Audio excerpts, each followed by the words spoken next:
আগামী 2 মাসের জন্য নির্বাহী ম্যাজিস্ট্রেটের ক্ষমতা পেয়েছেন বাংলাদেশ সেনাবাহিনীর কমিশনপ্রাপ্ত কর্মকর্তারা। মঙ্গলবার রাষ্ট্রপতির আদেশক্রমে জনপ্রশাসন মন্ত্রণালয়ের সিনিয়র সহকারী সচিব জ্যোতি প্রুর স্বাক্ষরকৃত এক প্রজ্ঞাপনে এই তথ্য জানানো হয়েছে।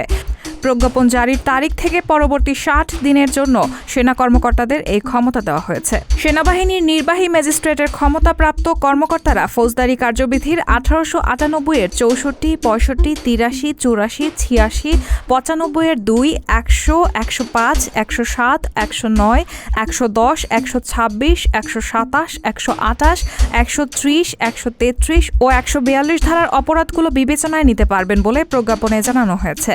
আইনের এসব ধারা অনুযায়ী একজন নির্বাহী ম্যাজিস্ট্রেটের যেসব ক্ষমতা রয়েছে তা জেনে নেওয়া যাক।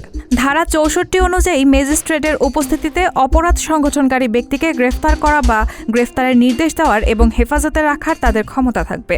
ধারা 65 অনুযায়ী গ্রেফতার করার ক্ষমতা বা তার উপস্থিতিতে গ্রেফতারের নির্দেশনা, যার জন্য তিনি গ্রেফতারি পরোয়ানা জারি করতে পারেন। ধারা 83, 84, 86 অনুযায়ী ওয়ারেন্ট অনুদান করার ক্ষমতা বা ওয়ারেন্টের অধীনে গ্রেফতারকৃত অভিযুক্ত ব্যক্তিকে অপসারণের আদেশ দেওয়ার ক্ষমতা। ধারা 95-এর 2 অনুযায়ী নথিপত্র ইত্যাদির জন্য ডাক ও টেলিগ্রাফ কর্তৃপক্ষের দ্বারা অনুসন্ধান এবং আটক করার ক্ষমতা। ধারা 100 অনুযায়ী ভুলভাবে বন্দী ব্যক্তিদের হাজির করার জন্য অনুসন্ধান ওয়ারেন্ট জারি করার ক্ষমতা। ধারা 105 অনুযায়ী সরাসরি তল্লাশি করার ক্ষমতা।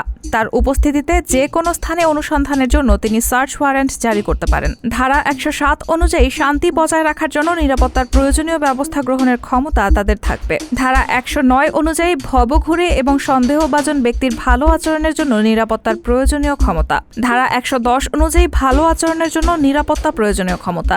ধারা 126 অনুযায়ী জামিনের নিষ্পত্তি করার ক্ষমতা। ধারা 127 অনুযায়ী বেআইনি সমাবেশ ছত্রভঙ্গ করার আদেশ দানের ক্ষমতা। ধারা 128 অনুযায়ী বেআইনি সমাবেশ ছত্রভঙ্গ করার জন্য বেসামরিক শক্তি ব্যবহার করার ক্ষমতা। ধারা 130 অনুযায়ী বেআইনি সমাবেশ ছত্রভঙ্গ করার জন্য সামরিক শক্তি ব্যবহার করার ক্ষমতা। ধারা 133 অনুযায়ী স্থানীয় উপদ্রব নিয়ন্ত্রণে ক্ষেত্র বিশেষে ব্যবস্থা হিসেবে আদেশ জারি করার ক্ষমতা এবং ধারা 142 অনুযায়ী জনসাধারণের উপদ্রবের ক্ষেত্রে অবিলম্বে ব্যবস্থা হিসেবে আদেশ জারি করার ক্ষমতা।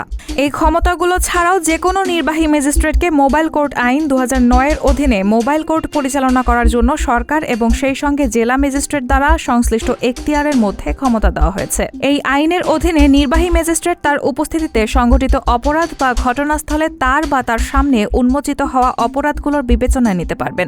অভিযুক্তের স্বীকারোক্তির পর ম্যাজিস্ট্রেট সংশ্লিষ্ট আইন অনুযায়ী অপরাধীকে সাজা দিতে পারবেন, তবে কারাদণ্ডের ক্ষেত্রে তা 2 বছরের বেশি হবে না।